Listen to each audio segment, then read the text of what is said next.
Good.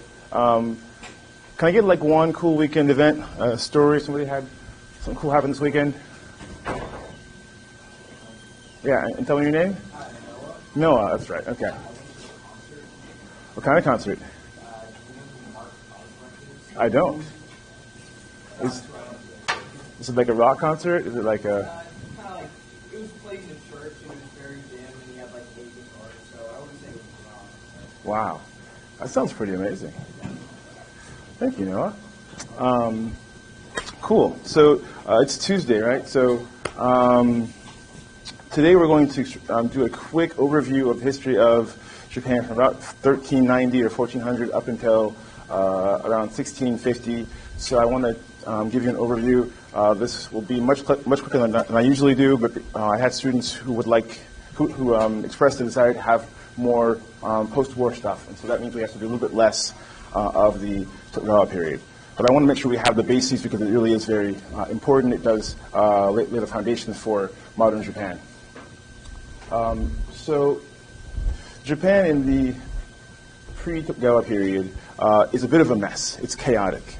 There is a shogun, but he has increasingly less and less power.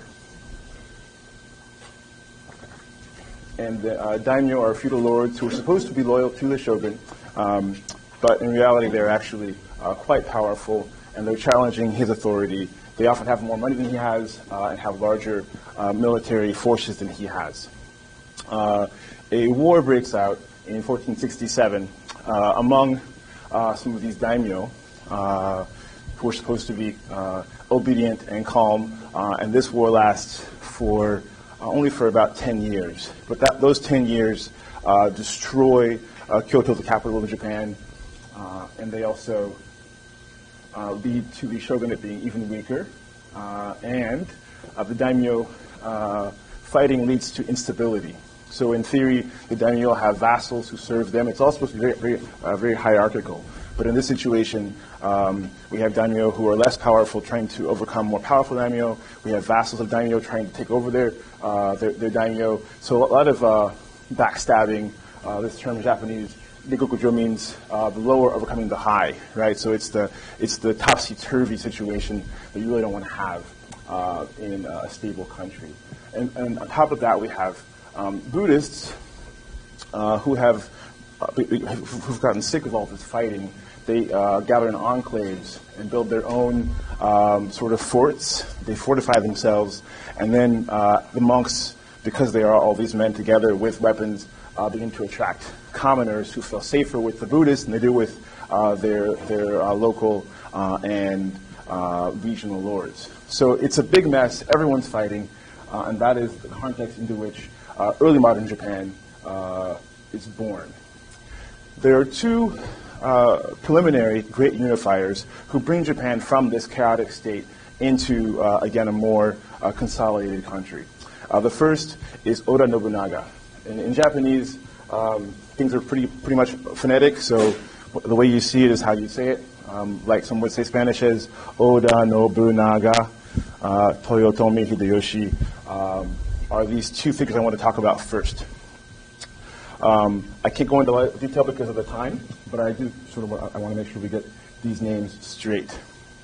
So Oda Nobunaga was a daimyo, so that means he was a local feudal lord, and he was actually in charge of a very small han or province called Owari, which is here. So Japan's not that big, but compared to the rest of Japan, it's a very small location, Owari. But Oda Nobunaga was a very fierce fighter. He was also a very smart tactician, and so he consolidates authority over the course of about 30 years. And in those 30 years, he defeats, first of all, he hates the Buddhists. He hates that they have all this power, all this wealth, all these weapons, so he attacks them. And those that refuse to pay taxes to him and to sort of submit to his authority, they are his first targets. He begins to challenge other neighboring warlords so that his power expands outwards from Owari. So by 1582, when he's assassinated by one of his vassals, all of the all of this sort of pink color here and inwards is directly loyal to or has been defeated by Oda Nobunaga. He does this by being a pretty shrewd tactician, but he also does this with the help of Western technology. Those of you who had a chance to read the textbook, way to go. Keep doing that. Let me ask you a question. What kinds of technology was available to Oda Nobunaga that he was able to use to defeat his rivals?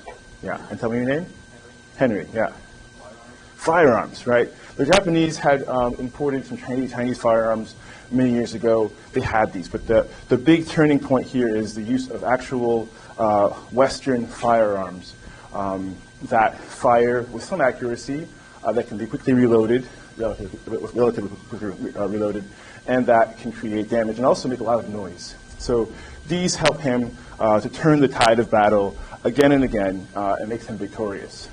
By his death, he controls about a third of Japan, and he also does a lot of work on trying to make what he does control more centralized. So he does a survey of the land to try and figure out who owns what land belongs to whom, etc.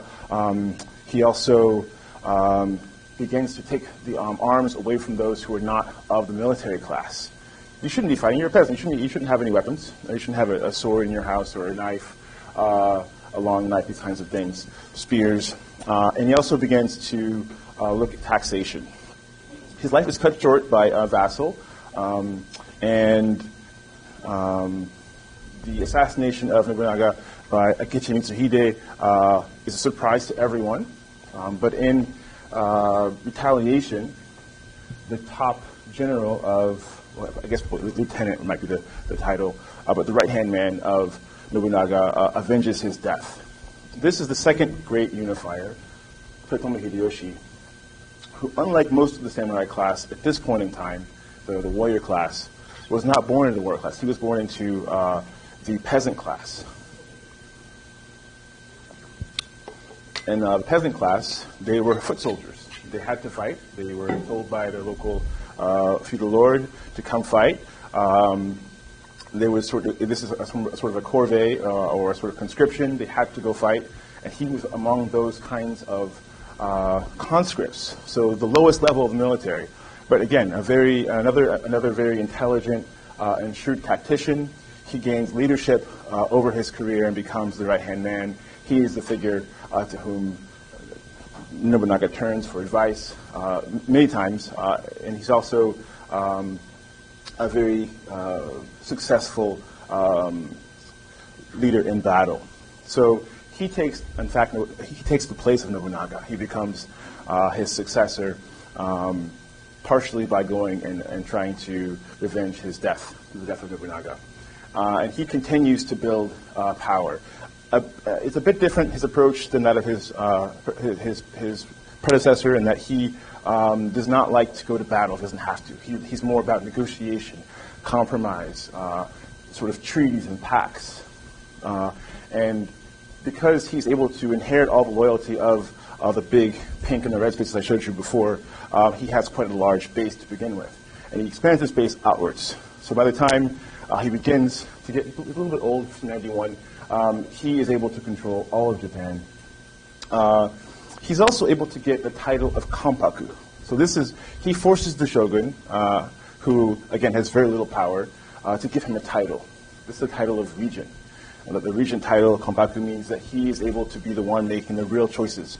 The Kampaku is someone who takes charge if a shogun is not of age, or is infirm or mentally disabled, these kinds of things. But as you can imagine, this title becomes used more often as the shogun becomes very weak, and Kampaku is the title he's able to get. So this is a step up even beyond what was able to be achieved by his predecessor. He does control the territory of Japan. He makes an interesting choice, not once but twice, to use his new power over all of Japan to invade Korea, twice. And it's an amazing story we can't go into today, but this is a big part of why the Japanese and Koreans today continue to sort of have discussions about Japan and Korea's relationship. Yeah, and tell me your name? My name is Ross. Yeah, Ross. I was just curious, is daimyo inheritable, or how does it work? Good question. Yeah, very, very well put. So daimyo, it goes back to the Kamakura period. It goes back to a system in which the first shogun gave people titles of daimyo, and it was inheritable. With all of the mix-ups that happened between 1300 and 1500, anyone who has enough power can be a daimyo. And so he takes this power without being himself a daimyo. It becomes a daimyo. But usually, yes, you're right, it should be inheritable. And that's part of the problem, right? It should all be clear, but it's not clear. He's able to take advantage of that. So this invasion of Korea, both times it's a failure. And the Koreans, between working very hard, between some Chinese aid from their neighbor, as well as the Korean naval expertise, they're able to repel the Japanese. Japan never successfully conquers Korea. They do leave a trail of blood and cut off noses in their wake that, again, leads to continued animosity today and sort of presages Japan's efforts to imperialize Korea later on. Here he is again as a sort of low-level foot soldier, and his territory, by the time that he stops expanding, goes all the way from the bottom part of Hokkaido all the way down to the bottom of Kyushu. I won't go into this, but this is the path he took into Korea, his soldiers did, etc. So Toyotomi Hideyoshi did not challenge perhaps his biggest rival. He was very smart. He made him into an ally. And this was the third great unifier, Tokugawa Ieyasu. He was a daimyo, inherited this title, very historic house, but of a very small territory. Look at the map here. His territory, by the time he was about 60, included, it began here in Mikawa, and it expanded to all of this. But still, not very big, right? Compared to what Hideyoshi controlled, it was very, very minor.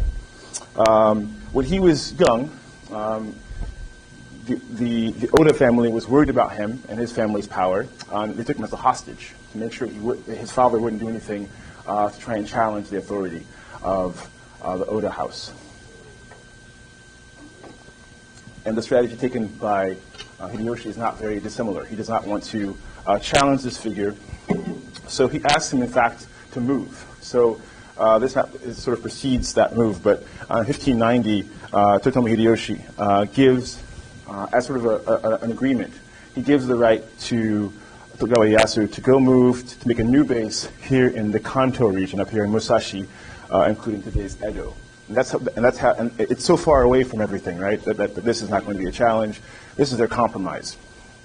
By the time that Hideyoshi dies, 1597, Tokugawa Ieyasu has been building up his power base very quietly. Again, a lot of compromise and some handshakes and agreements.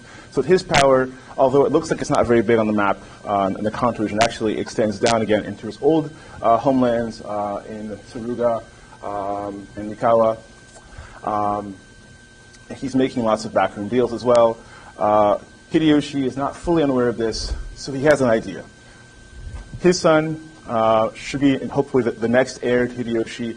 His son, he hopes, will even be able to be called shogun. He hopes his son can actually become the next shogun. But his son's very young. I think he was around 6 at the time. So how do you make that happen? Well, his idea is to appoint 5 regents, right? If we appoint 5 daimyo who all don't like each other, they'll keep each other in check. That's his strategy. Is that a good strategy? What do you think? I think it's not bad. I think it has some merit. But as you can imagine, this strategy has lots of room for error. The big error, I think, in his vision was that the belief that Tokugawa Ieyasu would not be able to unify a few of these other regions to bring them to his side and form a joint force, which he does. So to make a long story a bit shorter, Tokugawa Ieyasu is able to convince 2 of the other regions to be on his side. And then during a crucial moment, he challenges them, the other 2 remaining daimyo, to a battle. This is the Battle of Sekigahara, which is kind of blurry here, but it's, it was also a big mess. It was a pitched battle, right? They announced ahead of time the location, and both sides were hundreds of thousands of soldiers deep. The losing side did not know that at the last minute, Tokugawa Ieyasu was able to convince a fourth of these daimyo to join his side. And so that turns the tide quite a bit of the battle. He's victorious. And so in 1600, the Battle of Sekigahara is sort of is what leads to the end of the Hideyoshi families, of the family of Hideyoshi's prominence, into the rise of the Tokugawa family as the most powerful. In 1603, the emperor names him shogun. Because if you'll recall, a few weeks ago, I showed you a picture of a triangle. The emperor names the shogun. The emperor has very little power in Japan at this point, and the shogun has even less power in theory. But in reality, the shogun has a bit more power than the emperor, but the real power is held by these daimyo who have all the weapons and all the soldiers. Right? So the shogun title is now up for grabs, and the shogun is, the emperor names Tokugawa Ieyasu shogun in 1603.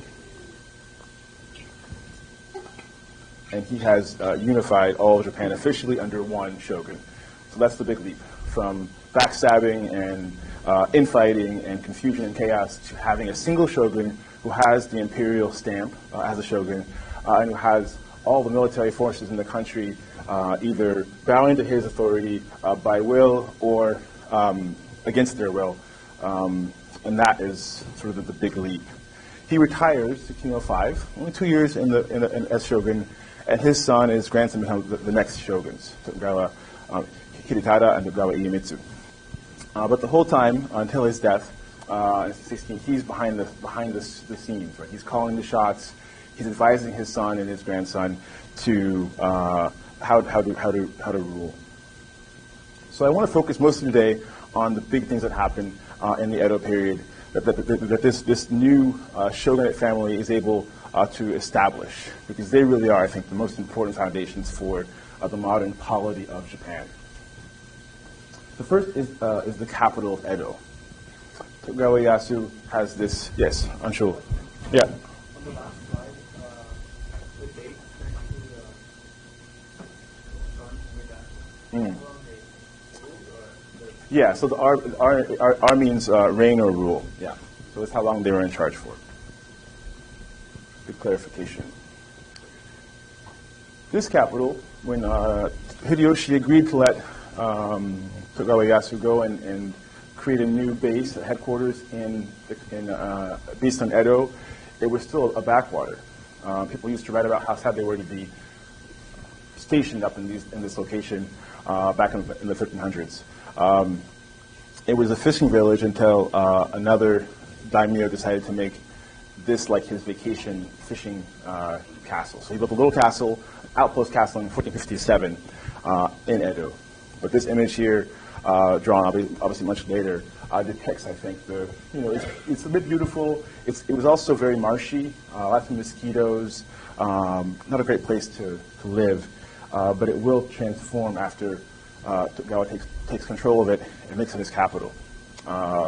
Lots of good choices and I think good important decisions that lead to it becoming a great capital. First of all, he begins in 1600 by turning this small outpost castle into a major castle. So this means tall, impressive. It means having 3 or 4 feet thick walls. It means that it has to have good vantage points on all the surrounding attacking points. It also has to have space for lots of vassals to actually live in the comfort of the castle. It needs to have some moats, right? In this case, there are 3 different moats, right? So there's 3 different layers of this castle. So it's really a very big castle, and it's very impressive. This image here shows the sort of the center of the castle, which is here, Edo Castle here, and then as you move outwards, this is all still in the castle, and this is the outer moat here. This is the main temple of the Tokugawa family, also part of the shogun's castle. He has a nice big area to go hunting and fishing as well on his property. So this is a big, impressive castle. And he makes this a priority for himself. And this, to give you a bit of a closer view, this is the main part of the castle. And these walls, obviously to attack, you have to go across all the moats. You have to get up these very steep, thick walls. It's hard to attack. And in fact, no one ever does attack this castle. It is that impregnable. By building this castle and making Edo his capital, Tokugawa Ieyasu transforms Edo, this sleepy fishing town, into a major urban center. And his son and his grandson keep this going. The population of Edo increases by about 10, a factor of 10, over the course of about 50 or 60 years. So that's quite a spike. And the whole country is, in a sense, trying to get to Edo. And in Edo, there are those who work for the shogunate, but there are also many who would like to be sort of in the shadow of the shogunate, to be able to sell their goods, to make their crafts, to sell their foodstuffs as well in the capital. There are other urban centers in Japan before Edo, but Edo is by far the biggest and most impressive. The shogun is also, the shogunate, I should say, whose government is called, I should probably mention this now.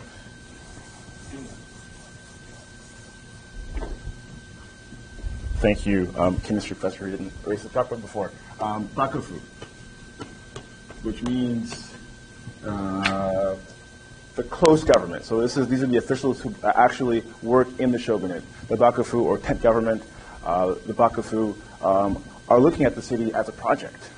So they right away established laws about location, who can live where in this city. And they also want people to come to this capital and live there. It makes everyone happier. It makes for a bigger tax base. It's all good. So those of you who have a chance to read the textbook, there is a big division between two parts of the capital. And these are both Japanese words, but if you can make sort of take a guess at how to pronounce it, that will be good. So what are the two major divisions of Edo? It's also an English translation, which might be easier to say. Any ideas? No one has any ideas. Okay. I'm going to give you a clue. First one has a Y to the Y. Yama. Yeah, no, not Yamagata. Yama, close. Yama. No Te. That's the first. So this is the upper city. The other is the Shitamatsu. Thank you. And what's your name? Elvin? Shitamatsu. Shitamachi. All right. So these are the essential sort of division of the capital. The Yamanote is the upper city. It's the nice part of the city. There's more greenery. All the plots of land are bigger. Houses are bigger. There's more wealth. And this is where the shogun has placed all of the samurai class, especially his vassals, right? The Shitamachi is the lower city. And the lower city is the less great part of the city. It's the part that's closest to, the map should be here somewhere. Hold on, let me find a map for you. Here. So this is a map of Edo. The Shitamachi is all the area here. And so the imperial palace the shogun's palace is in the middle here. And below here, this is all the Shitamachi, the lower city. It's closest to the water, and the upper city is up here where you see all the greenery, all the nice estates. That, on this side of the castle, up there, is the upper city, or the Yamanote. So, getting back a second.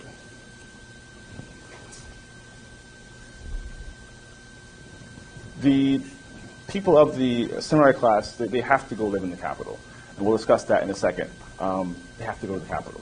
But the commoners to go there are mostly there by choice.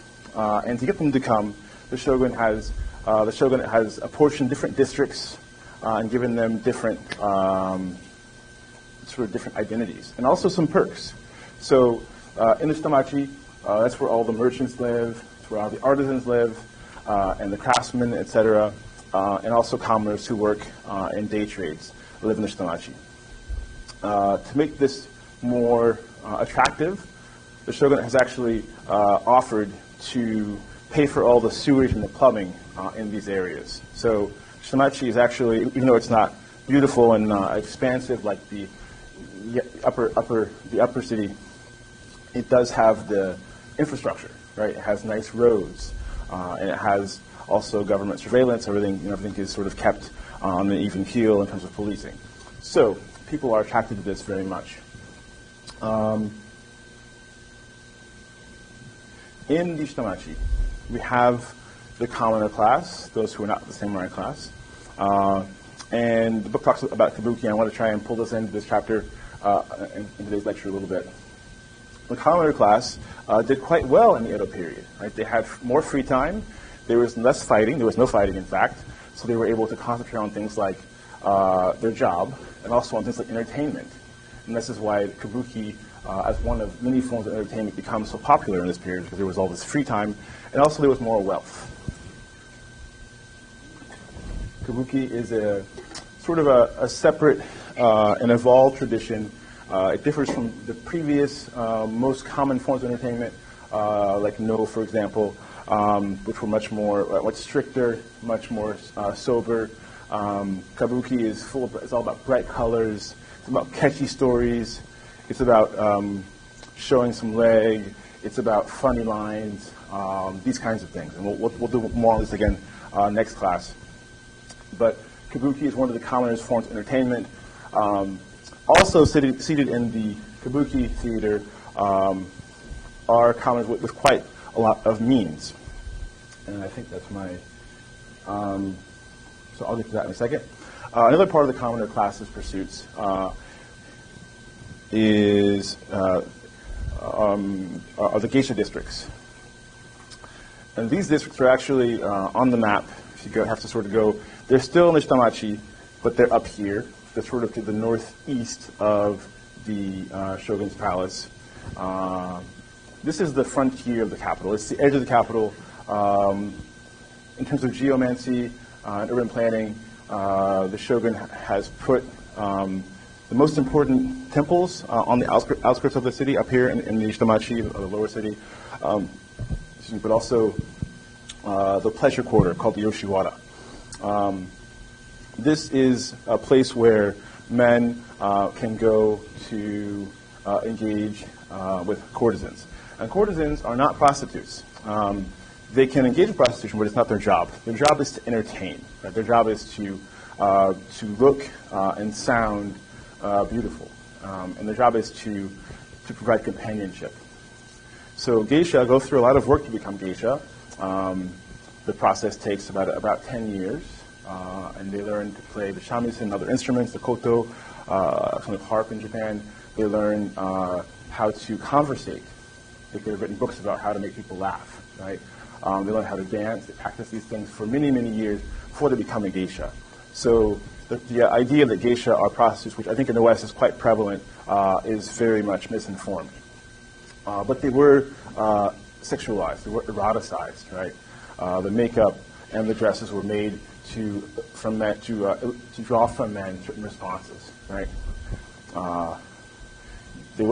So geisha are not free in the sense that they belong to a tea house. And the tea house has a woman owner who takes all the profit and gives it back to the geisha as she sees fit.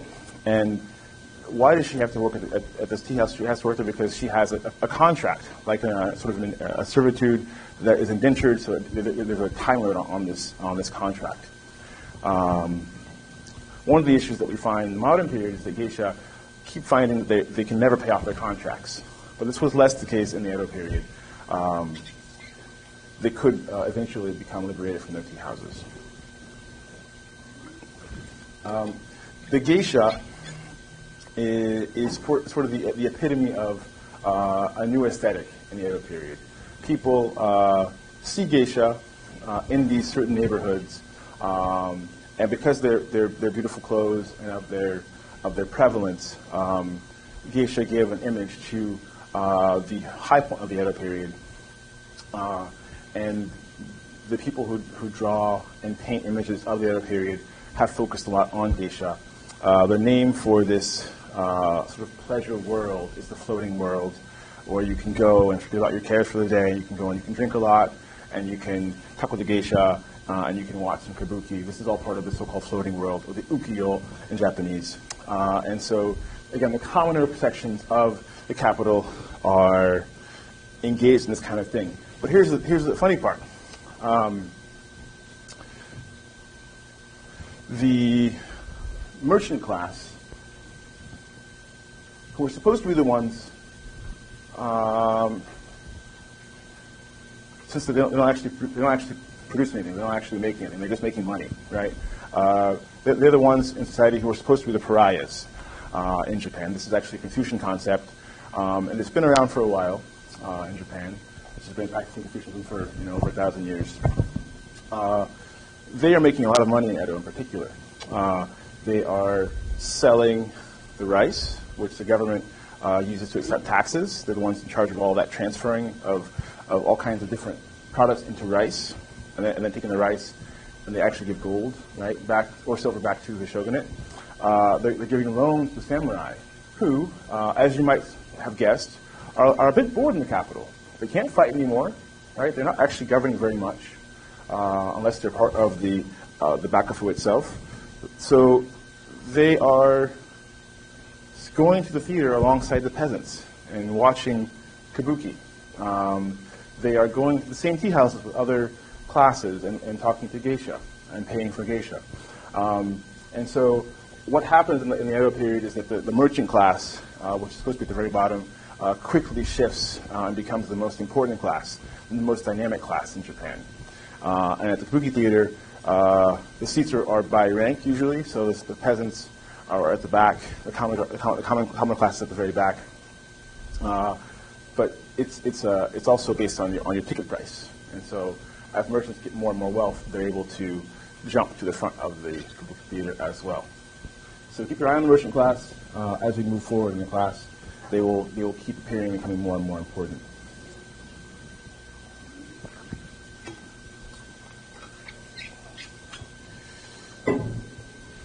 The lower city, or the shitomachi of Edo, also has an important downside, and that has to do with the architecture and the structure of this part of the city. All the buildings there, they're built of wood. They're very close together. People oftentimes will come home from their day job and they'll cook on cook fires in their small wooden houses, which are all connected. So this is a fire hazard. And so one of the major things that contributes to Shitomachi being not so great is the occurrence of fires. This is the Meireki fire of 1657. And there are about six or seven great fires in Edo that happened over the course of 2.5 centuries. And in this case, the biggest fire, there are 100,000 deaths. But there are many other examples of the kind of devastation that could happen as these closely located houses caught fire. So this is one of the dangers, right? And we see neighborhoods working together to try and prevent fire. They keep sand and water, oftentimes in a temple or a shrine nearby in the Shitomachi to try and address this. We also see the samurai class sometimes finding ways to make money by sort of stepping down from the role of samurai and becoming firefighters. But anyway, all part of the lower city life, fires, kabuki, and geisha, and lots of a mixture of both of those kinds of things. Another key element that is developed in the Edo period is the 5-road system. Tokugawa shogunate is interested in getting the whole country to come towards the capital. There was a road before, more or less, between Kyoto and Edo. This is the sea route, the eastern sea route. This is the Tokaido here, but other routes exist as well. In the Edo period, the Bakufu, puts a lot of money and effort into making this into an actual system of roads. They are somewhat paved. They are maintained. There are post stations where you can stop and refuel. You can change horses. You can stay overnight in a 5-star hotel or a 1-star hotel. So this really draws the country together quite a bit. As the map I think makes pretty clear, all roads do lead to Edo. Just quickly, I'm going to go through some images so you can see here. If you left Nihonbashi here in the capital, you would go through, you'd go through Shinagawa and so on and so forth. You would go on through the outskirts and on Tokaido to Odawara, and eventually you would get to Kyoto, the old capital. And so the old capital and the new capital maintain this road. The culture of Japan stays very strong and I think rooted in Kyoto, whereas the political and economic power of the country stay in the capital. I also should probably mention that things were not perfect. The countryside that was all being tied to the capital still was in the shadow. It was sort of still treated less well than the capital. There was less money. There was less safety. With less food.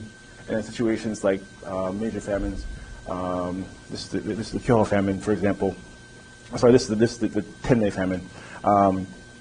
People died in large numbers, lacking food, and this shows that the capital and the provinces were not necessarily that connected. But people could get to the capital if they needed to, and that does make Japan a much more unified country.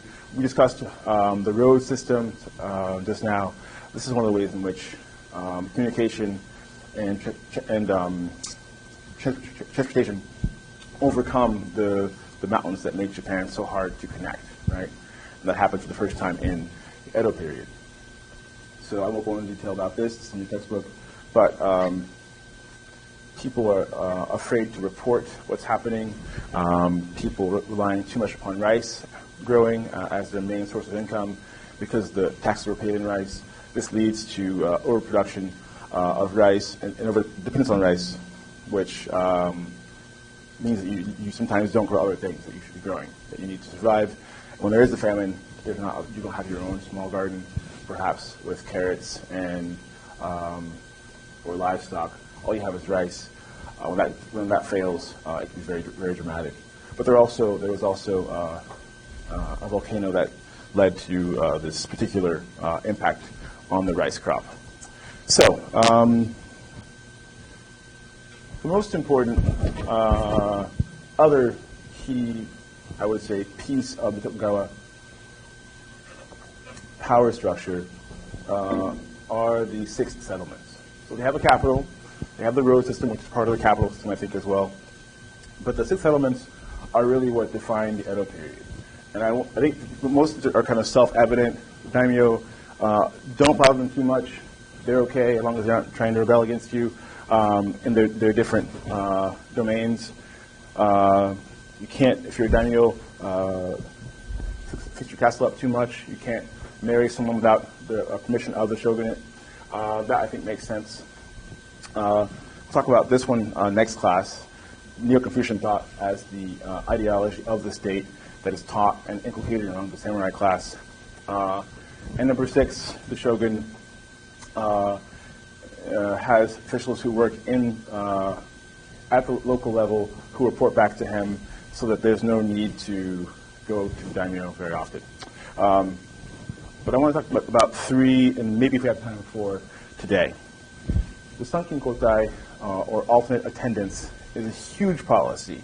This is the policy that actually began under Hideyoshi, but it was sort of, it wasn't a system, it was just an idea that he had. It requires daimyo to go spend every other year, the whole year, in Edo. So daimyo live all over Japan, from Matsumaya in the far north down to Kagoshima in the south. They now have to go every other year to the capital, and they have to live there for that year. And they have to keep their family in the capital all the time. So they have to go back to their province, their domain, and govern, but their family stays in the capital. Why is this a good idea? I think this is a pretty good policy. Why is this an important policy? What did you say? Yeah. Connor. Cooper. All right. Will they be afraid to rebel and they think of Edo as a home somewhat? So, yeah, so two things, right? So Edo is central, right? Countries around the other Edo, even more so because they have to be there, the ruling class. And because, you have this insurance policy, right? Yeah, what else? Johnny? Well, because their family is there, they feel less connected. Yeah, right. Your family's there, right? So this is their home. Right? Edo will become the home of the samurai class for sure. Tell me your name. Antonio. Yeah. Also, since they're a wealthy class, they could help Edo grow as a whole, and since we're having so many problems at the time. Yeah. So this is the class that has, in theory, the power and wealth in Japan, right? Having them in the capital, where they're putting all their money into the economy, makes the country richer. And by the way, the taxes that the Tokugawa family, the shogunate collects, come from their directly owned provinces, of which the capital is one. So very much so. Right? All good reasons to make this policy. This is a very effective policy. There are no major rebellions throughout the Edo period. It's that effective. And the capital mansions of the daimyo are beautiful, ornate. They're sort of in competition to have the nicest mansion in Edo. This is today's Tokyo University. The gate is preserved from the Kaga domain daimyo. So this is one of these gates, right, of these major mansions of the Edo period, and there are several still around today. The other policy I want to talk about has to do with, go back here, no ships, Christians, or foreigners besides in Nagasaki. This is going to be quick because of the time, but I want to touch on it briefly. Talked about the Portuguese, right? They show up in Japan, first time 1549, 1543, and they're shipwrecked. This leads to the first exposure of the Japanese to Westerners. The British they'd heard of the West before through China and various writings, in China, which were being read in Japan, but they never met anyone from the West before until this encounter. If we fast forward a little bit, the Japanese and the Chinese are having a bit of a trade dispute, has to do with pirates and these kinds of things. So the Japanese and Chinese governments refuse to trade. But people in China still want to trade. So they overcome this by looking to illegal trade. And the illegal trade is pretty dangerous, right? And it's also not a sure thing. And then here come the Portuguese, when they offer gunboats, and they say, we can do this trade for you. We can take Japanese silver to China and buy silk and bring Chinese silver to Japan. So they become the middlemen of the Sino-Japanese sea trade, and they'll be that for about 50 years. And they are only allowed to live in one place called Hirado up here. But in their wake, they also bring missionaries. On the map of Kyushu, we can see here, this is the Portuguese trade route. And they go from Lisbon, it takes a full year, and they get to Nagasaki, and then they go on from there later on to other ports of call.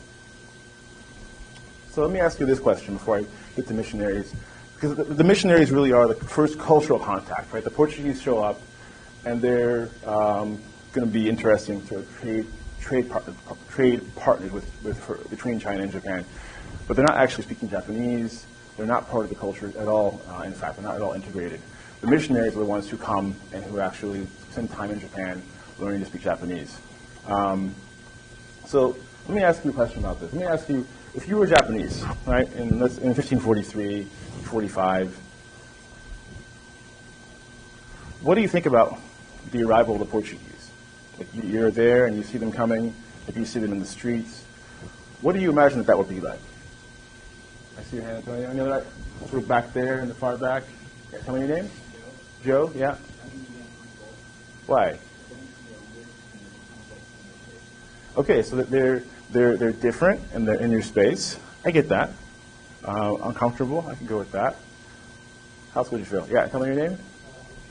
Cash. Yeah, you can also be impressed, right, by the size of their boats. Wait, Ross, yeah. I feel like you're kind of untrustworthy between middleman between China and Japan. Yeah, they're kind of shady, right? You're kind of cautious. Even if you're impressed, you're cautious, or you're uncomfortable. And this, I think, defines the foreigner in Japan in many ways up until the modern period. What does a Portuguese person look like in 1543? European. So what's that? What's the European look like in 1543? Huh? He's white. All right. Yulia. They're tall. Yeah, they're really tall. Not tall today, but tall. Right? They're like as tall as me, maybe even. Right? Super tall. Right? What else? They have beards. Right? So they're all hairy.